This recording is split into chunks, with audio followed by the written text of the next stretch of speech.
Okay, so having completed the graduated shape through the back, through both sides of the back, and then working that length into the front, I'm now going to work on the fringe area, which will really sort of start to give, will really start to accentuate the bone structure and the dynamic lines around the face.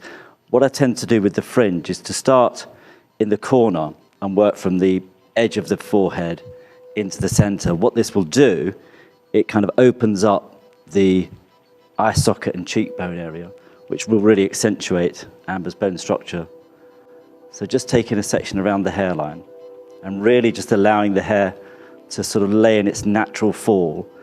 And I know that I want to keep this length, but everything else can sort of come back from there. Working in this way tends to give you more of a bow-shaped fringe as well, so it kind of sits up slightly tighter in the edges. Keeping my fingers just on the brow. I'm working that length back. And then basically then just coming through from the temple.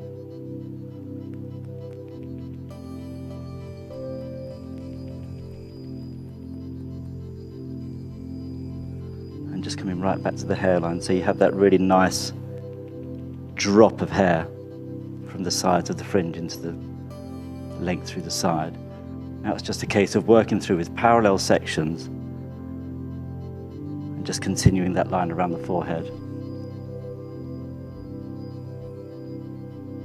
Keeping the hair lifted out a little bit, not too much tension, but enough just to secure the hair.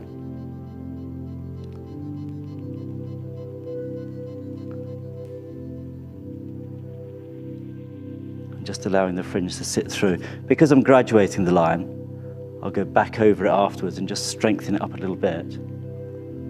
The second side of the fringe will come through symmetrically and then work into this little geometric shape we have through the other side. So just continuing on around the forehead. And I'm just going to work around to a point, in a sense, it's just where the forehead starts to round off to the top of the head. There, and then I'll come back through the other way on the second side, so you end up building a little triangle of length through the top that'll just trail over the fringe.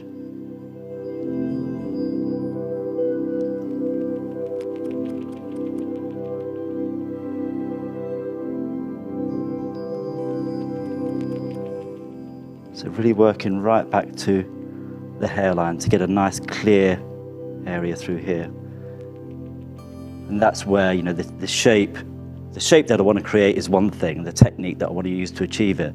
But in my mind, I'm always thinking about what's, you know, going to be suitable. So that's the length of the fringe underneath. Then what I'm going to do with the length of the fringe is just lift that hair up.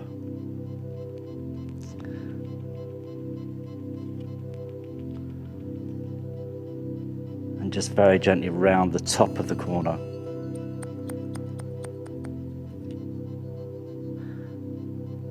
So the fringe underneath is going to be sort of quite weightless, and then the hair above will kind of trail over. So I've got a little kind of second fringe almost that I'll use to, and I'll point all the lengths together. So even though it will have a very strong geometric technique underneath it, the end result will be quite loose and quite soft. And I think for me, that's one of the things that we're really working at Sassoon at the moment, creating shapes with a very, very strong technique. But then the technique becomes invisible as the kind of suitability aspect of the haircut takes over. So now I'll just repeat the same process on the second side, and that will leave me with this triangular length in the interior. Okay, so we'll work through the fringe section now, and if I lift the hair up on Amber, you can see that we have this little V-shaped section through the top that allows the longer hair just to trail over the length underneath. I also decided that with the length through the second side, I thought it would look cooler if both sides, if the lengths kind of married together. So we just took the length up from the back and just connected it with the hair through the front, just so the line sort of kicks up around the face here, that continuous line through there. And I'm now just going to work through the interior of the top, layering the hair down, ignoring the length through the sides, and just work to a length that just sits below the length of the fringe. So we have this sort of double fringe effect through the top, dry all the hair through, and then refine the whole thing with pointing techniques. Kind of like the idea that you have this little triangle of length on the underneath that's just going to be almost completely one length with a layered shape above it. So this is the length I want to keep, that'll just sit over the fringe. And then it's just a simple case of following the shape of the head. Each section is just lifted straight up and work across the head, and then I'll do exactly the same on the second side, working back into the center. So it's just a very simple kind of round layer through here, really. So you can see you've just got that little second fringe that sits like a little veil over the first. One thing I need to be aware of is just as the hair falls over, I don't really want that length, because obviously I've tried to open up the eyes and the cheekbone here with the way the underneath fringe is cut. So this length will come up a little bit more into the side. So again, it's all about sort of refining the shape as you work through. So the disconnected panel on this side is a little bit higher, so I'll divide the hair a little bit higher as well. I like the idea that Amber can kind of wear her hair in different ways.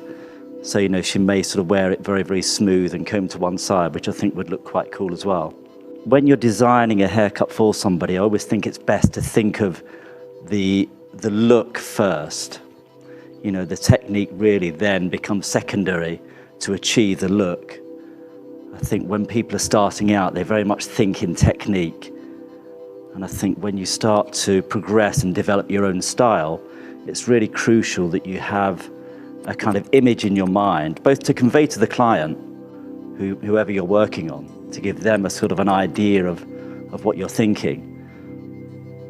So again, that's just kind of reduced the volume in the top of the hair, so that you can kind of get a sense now that the layers will sit on the top and then the length will just kind of sit out on the side. So you get this really nice kind of contoured shape to the haircut.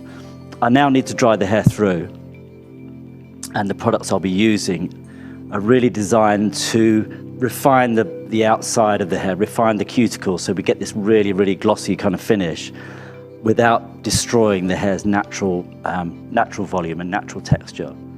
And then it will be a case of then just refining the whole thing using freehand and pointing techniques. It's going to, at the end, I want it to look as though that, you know, it's got a very definite graphic shape underneath, but then these pieces just kind of kick out from inside and just give this kind of really individual kind of look to the hair.